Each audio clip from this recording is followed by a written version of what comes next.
ہمارے ہاں محفل ہوتی ہے، لوگ گلیاں سجانی شروع کرتے ہیں 1 یا 2 دن پہلے۔ کسی گھر میں شادی ہوتی ہے تو لوگ گھر کا آنگن، صحن، چھت اور سامنے والی دیوار سجانا شروع کرتے ہیں 2-3 دن پہلے، اس سے زیادہ نہیں۔ بڑی خاص بھی کوئی محفل ہو تو 1-8 دن پہلے لائٹنگ لوگ کرتے ہیں کہ پتہ چلے یہاں ذکر رسالت مآب صلی اللہ تعالی علیہ وسلم کیا جائے گا اور یہاں حضور کے تذکار کیے جائیں گے۔ 2-4 دن پہلے اگر کہیں لائٹنگ ہو جائے تو لوگ کہتے ہیں یار کوئی کمال ہی بات ہے کہ اتنے دن پہلے یہاں اتنی روشنیاں نظر آ رہی ہیں، کوئی انفرادی کام ہے، اس پر نظر جاتی ہے۔ آپ ذرا رمضان کی شان تو دیکھیں، حضور فرماتے ہیں سارا سال جنت سجائی جاتی ہے، کس لیے؟ حضور فرماتے ہیں رمضان المبارک کے لیے سارا سال جنت سجا دی جاتی، اس کو تیار کیا جاتا ہے رمضان کی سعادت افروز گھڑیوں کے لیے، ان مقدس ایام کے لیے جو لے کر رمضان سایہ فگن ہوتا ہے، اس کے لیے پورا سال جنت کو سجایا جاتا ہے، تزئین و آرائش کی جاتی ہے۔ اور رمضان آتا ہے تو کریم کے کریمانہ فیصلے ہونے شروع ہو جاتے ہیں۔ کریمانہ فیصلے، ایک کریمانہ فیصلہ ہوتا ہے کہ دوزخ کے دروازے بند کر دو اور جنت کے سارے ہی دروازے کھول دو، اس کو راستہ کیا گیا ہے۔ پھر آپ کو پتہ ہے ایک انوکھی بات بھی آپ سے کرنی ہے، قانون نافذ کرنے والے اداروں کو نا مجرموں کا پتہ ہوتا ہے، ان کو پتہ ہوتا ہے کس جگہ کچھ فسادی لوگ ہیں، وہ دیکھتے ہیں نا ملک میں کوئی خاص مہمان آ رہا ہے جو ملک کے لیے فائدہ مند ہے اور وطن کے لوگ اور وطن کو اس سے فائدہ ہوگا، استفادہ کریں گے لوگ اس کے آنے سے، وہ کیا کرتے ہیں ان فسادیوں کو پہلے بند کر دیتے ہیں، کہتے ہیں ایسا نہ ہو کہ یہ آ کے کوئی خرابی کرے، وہ منع کر دیتے ہیں۔ تو یاد رکھ لیں، سمجھ لیں، حضور فرماتے ہیں شیطان کو بھی قید کر دیا جاتا ہے۔ رمضان آنے والا ہے تو اللہ شیطان کو قید کر دیتا ہے، جکڑ دیتا ہے۔ فرمایا رمضان آ رہا ہے اور میرے بندوں نے اپنی بخشش کرانی ہے، انہوں نے میری عبادت کرنی ہے، انہوں نے روزے رکھنے ہیں، انہوں نے آ کر کے اللہ کے حضور معافیاں مانگنی ہے، اور رمضان کی ہر رات میں 70 ہزار یا بلا مثال و بلا تشبیہ اللہ جانے کتنے بے حساب لوگوں کی رب نے بخشش کرنی ہے۔ تو یہ شیطان بڑا مکار ہے، یہ کھلا ہوا دشمن ہے، کوئی خرابی نہ کر دے لہذا پہلے اسے باندھ دو، خرابی نہ کرے کسی قسم کی اسے باندھ دیا جاتا ہے۔ مہمان بھی آ گیا، خرابی کرنے والا بھی باندھ دیا، لیکن اگر فائدہ لینے والے پھر بھی فائدہ نہ لے تو پھر ان سے کہا جائے گا کہ تمہارے پاس اب کوئی بہانہ بچا نہیں ہے، اب تمہارے پاس کوئی کسی قسم کا عذر باقی نہیں ہے۔ اب تو یہ تھا کہ تمہیں بخشش کرانا چاہیے تھی، استغفار پڑھنا چاہیے تھی، دعائیں کرنا چاہیے تھی، قرآن مجید کی تلاوت کو کثرت سے کرنا چاہیے تھا، لیکن چونکہ اب تم یہ بھی نہیں کہہ سکتے کہ مجھے شیطان نے گمراہ کر دیا، وہ تو باندھ دیا گیا ہے، اب تو فسادی کو ویسے ہی کنٹرول کر دیا گیا ہے۔ اب بھی تم اگر سوئے رہے، اب بھی اگر تم نے غفلت کی، اب بھی چھوٹے موٹے بہانے کر کے تراویحاں چھوڑتے رہے، اب بھی ذرا سی سستیاں کر کے ادھر ادھر نکلتے رہے، اس کا مطلب یہ ہے کہ پھر تم استفادہ کر سکے، تم نے سستی کا مظاہرہ کیا، تم نے اور اب دیکھیں جب اتنے بندوبست کیے تمہارے لیے، ثواب بھی بڑھا دیا، اجر بھی بڑھا دیا، تمہارے لیے جو فساد پیدا کرنے والا شیطان تھا وہ بھی قید، لیکن اگر تم پھر بھی عمل نہ کرو، پھر بھی مسجد نہ آؤ، تو پھر حدیث پاک سن لیں۔ اس طرز کی شاید یہ منفرد حدیث ہے کتب احادیث اور تقریباً تمام کتب احادیث میں موجود ہے۔ حضور علیہ الصلوۃ والسلام نے نا صحابہ سے فرمایا سارے مسجد میں جمع ہو جاؤ میرے ممبر کے پاس، لوگ جمع ہو گئے، اللہ کے حبیب علیہ السلام نے ایک قدم ممبر کی سیڑھی پہ رکھا، فرمایا آمین، پھر دوسری سیڑھی پہ قدم رکھا تو فرمایا آمین، پھر تیسری پہ قدم رکھا تو فرمایا آمین۔ تو صحابہ کو بڑا تجسس ہوا، انہوں نے بعد میں عرض کی یا رسول اللہ صلی اللہ تعالی علیہ وسلم کرم فرمائے، بندہ نوازی کریں، ہماری رعایت کر دیں، یہ کیا معاملہ تھا؟ تو حضور فرمانے لگے میرے پاس حضرت جبریل امین حاضر ہوئے، یہ رحمت للعالمین نبی کی بات سنا رہا ہوں. حضور کریم ہے. کریم فرماتے ہیں کہ حضرت جبریل آئے اور میں نے ابھی ممبر کی پہلی سیڑھی پر قدم رکھا تھا تو انہوں نے عرض کی یا رسول اللہ صلی اللہ تعالی علیہ وسلم ہلاک ہو جائے وہ شخص جو آپ کا نام سنے اور آپ پر درود و سلام نہ پڑھے. تو میں نے کہا آمین. پھر حضرت جبریل عرض گزار ہوئے یا رسول اللہ صلی اللہ تعالی علیہ وسلم وہ ہلاک ہو جائے جس نے بڑھاپے میں والدین کو پایا اور ان کی خدمت کر کے بخشش نہ حاصل کر سکا.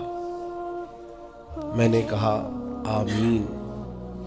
اور کریم فرمانے لگے پھر حضرت جبریل نے عرض کی یا رسول اللہ ہلاک ہو جائے وہ شخص جس کو زندگی میں رمضان ملا, جس کو اس ماہ نور و سرور شہر رمضان الذی انزل فیہ القرآن, رمضان کا وہ مہینہ جس میں ہم نے قرآن نازل کیا, جس کو ماہ مبارک, ماہ نور و سرور, ماہ طیب, ماہ مبارک رمضان ملا, پھر وہ اپنی بخشش نہ کرا سکا, وہ ہلاک ہو جائے.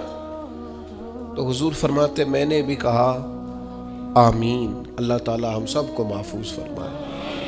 میں عرض کر چکا ہوں کہ جب ثواب بھی بڑھا دیا گیا اور جب طاقت بھی بڑھا دی گئی عبادت کی اور جب برکتیں بھی زیادہ ہو گئیں, نعمتیں بھی زیادہ ہو گئیں, رکاوٹ ڈالنے والا, رخنا ڈالنے والا شیطان بھی قید کر دیا گیا, تو اب بھی کوئی شخص اگر توجہ ہی نہ کرے, رجوع ہی نہ کرے, تو پھر اس کے لیے یہ حکم آیا کہ وہ ہلاک ہو جائے, پھر وہ برباد ہو جائے. جب اتنی سعادتیں موجود ہیں, اتنے بندوبست کیے گئے ہیں, جنت کو سجایا گیا ہے. رمضان شریف میں 2-4 کام ضرور کرنے. ایک تو روزہ رکھنا ہے. کچھ ہمارے پنجابی بہانے بھی ہیں, پنجابی بہانے, میں جی مزدوری کرنی ہوندی ہے نا, پھر روزہ تو نہیں نہ رکھ ہوندا. اللہ نے نہیں سی پتا کہ مزدوری کرنی ہے, تو اللہ نے کیوں فرض کیا روزہ؟ ہلکے سے لوگ بیمار ہوتے ہیں, بالکل معمولی سے, کوئی ایسا عذر نہیں, روزہ چھوڑ دیتے. ذرا سی باتیں لے کر لوگ, آپ یقین کریں, اہمیت کو نہیں سمجھتے, اور بعض صرف سست ہیں, غافل ہیں, منہ پھیرے ہوئے. اگر یہ ایک حدیث سمجھ میں آ جائے نا, ترغیب و ترہیب میں اور دیگر کتب حدیث میں بھی موجود ہے, حضور نے فرمایا جس نے رمضان کا ایک روزہ چھوڑ دیا, زندگی بھر بھی روزے رکھے, وہ فضیلت نہیں پا سکتا جو رمضان کا روزہ سے فضیلت اسے ملنی تھی. اتنی بڑی بات ہے, آپ اس کو سمجھ لیں. اتنے سعادت افروز روزے ہیں رمضان کے. تو کوشش کریں, اپنے آپ کو مینج کریں, مینٹین کریں چیزوں کو, اپنی صحت کا خیال کریں. میں تو دوستوں سے کہا کرتا ہوں رمضان سے پہلے جو ایام ہے, پہلے سے بڑھ کر اپنی طبیعت کا خیال رکھیں, تاکہ رمضان میں کوئی کسی قسم کی طبیعت میں بھی کمزوری پیدا نہ ہو, اور صحیح صحت مندی کے ساتھ انسان رمضان شریف کے روزے گزار سکے. دوسری بات ہے, رمضان میں خوب قرآن مجید پڑھنا. شہر رمضان الذی انزل فیہ القرآن, رمضان ہی کا تو وہ مہینہ جس میں قرآن نازل کیا گیا. نبی کریم صلی اللہ تعالی علیہ وسلم رمضان المبارک میں حضرت جبریل امین علیہ السلام کے ساتھ قرآن مجید کا دور فرمایا کرتے. حضور حضرت جبریل کو پارا سناتے اور جناب جبریل نبی کریم علیہ السلام کو سناتے. یہ دور ہوتا ہے قرآن مجید کا. اللہ نے کتنی زیادہ توفیق دی ہے, ہر مسجد میں تراویح میں قرآن پڑھا جاتا ہے. تھوڑی ہمت کریں, تھوڑی کوشش کریں. ہمارے بزرگ فرمایا کرتے تھے ایک پارا گھر میں پڑھا کرو قرآن مجید کا, تاکہ تمہیں دیکھ کے بچے بھی پڑھیں, اور ایک پارا مسجد میں تلاوت کیا کرو, اور ایک رات کو تراویح میں 3 پارے روز قرآن مجید کے ہو جائیں گے, تو انشاءاللہ تعالی رمضان ختم ہوگا تو 3 قرآن پاک بھی ختم ہو جائیں گے. یہ ارادہ کریں, یہ پروگرام بنائیں, خوب قرآن مجید سے دلچسپی پیدا کریں. تیسرا کام رمضان میں جو کرنے والا وہ ہے کثرت سے استغفار. کچھ غلطیاں نا ہم کرنا نہیں چاہتے, ہم سے ہو جاتی ہیں.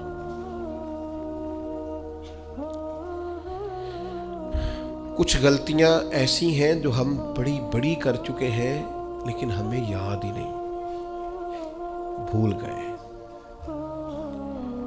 کچھ خطائیں ہم سے ایسی سرزد ہوتی ہیں جو لاشعوری میں ہو جاتی, ہمیں سمجھ ہی نہیں ہوتی کہ یہ خطا ہے. اور اتنی بڑی ہے۔ کسی شخص کو بعض اوقات کوئی ایسی بات کہہ دیتے ہیں کہ ہماری نظر میں وہ بات معمولی ہوتی ہے، پر وہ بیچارہ ساری رات سو نہیں سکتا۔ رمضان کا مہینہ ہے اپنے رب سے معافی مانگنے کا مہینہ، اس سے توفیق مانگنے کا مہینہ، اس کے حضور حاضر ہونے کا مہینہ۔ میں آپ کی خدمت میں عرض کروں، حضرت عائشہ صدیقہ فرماتی ہیں نبی پاک نے فرمایا صلی اللہ تعالی علیہ وسلم، جس سے اللہ نے قیامت والے دن حساب پوچھ لیا نا، اس کے لیے مشکل ہو جائے گا۔ حساب یسیرہ یہ ہے کہ وہ مہربانی فرمائے اور فیصلہ جب کرے تو کرے ہی درگزر والا، فرمایا جا تجھے معاف کیا۔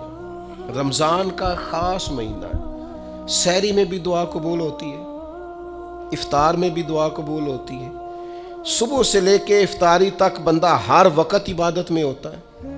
تراویح کے بعد بھی دعائیں مانگے تو وقت قبولیت کا ہے۔ میرے بھائیوں، رمضان کی راتیں بھی قبولیت کی، آخری طاق راتوں کی شان قبولیت کی، لیلۃ القدر قبولیت کی۔ اس دفعہ جھک نہ جائیں اس کی بارگاہ میں سجدے میں، رو رو کے معافی مانگ نہ لیں اس سے۔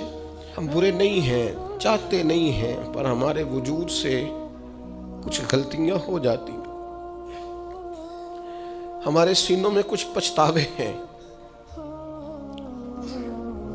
کچھ من میں باتیں ہیں۔ اس دفعہ اس کے حضور عرض نہ کریں کہ کچھ کمیاں رہ گئی ہیں، دل نہیں کرتا تھا ایسا ہو، پر انجان تھے، نہ چاہتے ہوئے بھی کمزوریاں ہو گئیں۔ رمضان آ رہا ہے، بڑا گولڈن چانس ہے، بڑا خوبصورت موقع۔ بھائیو، رمضان کی ہر سحری کے بعد رب سے معافی مانگیں۔ آپ کو پتہ ہے اتنی بڑی امت مسلمہ، لیکن ہر گلی میں کمزور ہے، ہر جگہ رسوائیاں ہمارے ساتھ چمٹی ہوئی ہیں۔ ہم چاہ کے بھی اپنے بھائیوں کی مدد نہیں کر سکتے۔ میرے پاس ایسے ایسے جوان آتے ہیں جو کہتے ہیں ہمیں بتائیں نا ہم فلسطین کے لیے کیا کر سکتے، ہمیں بتائیں نا۔ یہ ہماری بے بسی، یہ ہماری غلطیوں کا نتیجہ ہے۔ تو خوب استغفار کریں، اپنی کوتاہیوں کی معافی مانگیں۔ رمضان کی ہر صبح میں، ہر شام میں، ہر دن میں، ہر رات مصلی بچھا بچھا کے عرض گزار ہوں کہ مالک تو ہمیں معاف فرما۔ اور میں آپ سے ایک اور بات بھی عرض کروں، شیخ ابو الحسن کو میں پڑھ رہا تھا تو روتے جا رہے تھے، روتے ہی جا رہے تھے، روتے ہی جا رہے تھے۔ ایک شام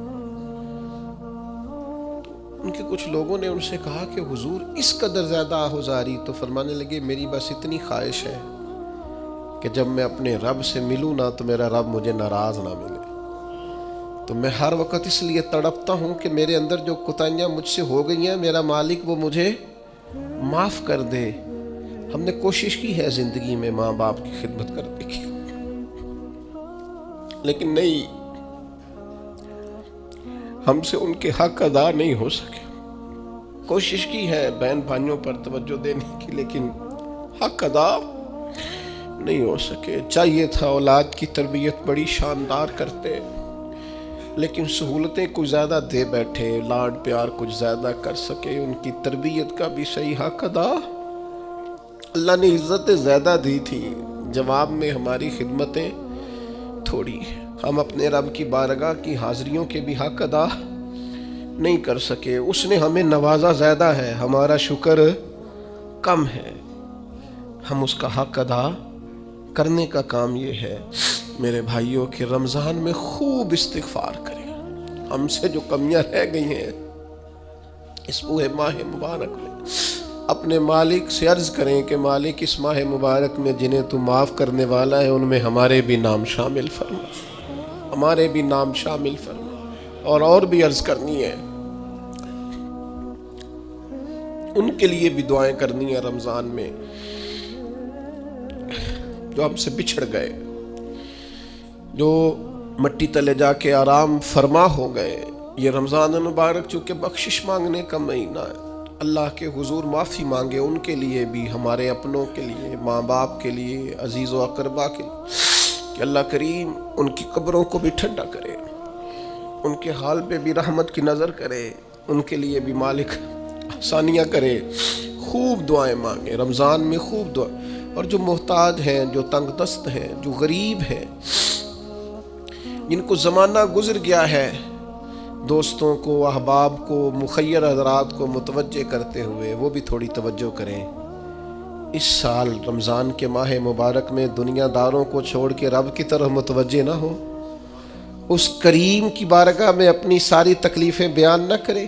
بیمار بھی آئیں، مقروض بھی آئیں، تنگ دست بھی آئیں، بے اولاد بھی آئیں، کمزور بھی آئیں، سارے جھکیں، روزہ رکھ کے، تراویح پڑھ کے، قرآن پڑھ کے، اپنے سارے دکھ اپنے مالک کے حضور بیان کر کے اس ماہ مبارک کی ہر رات میں اس سے بخشش کا سوال کریں، رحمت کا سوال کریں، کرم کا سوال کریں۔ وہ بڑا ہی کریم ہے۔ حضور فرماتے ہیں، رب کہتا ہے مجھے حیا آتی ہے میرا بندہ ہاتھ اٹھائے اور میں اس کے ہاتھ خالی واپس کر دوں، بس آنے کی دیر ہے۔ اور ایک مقام پہ اللہ کے حبیب علیہ السلام نے فرمایا، بندہ جب اعتراف گناہ کر کے معافی مانگتا ہے اللہ فوراً ہی اسے معاف فرما دیا کر۔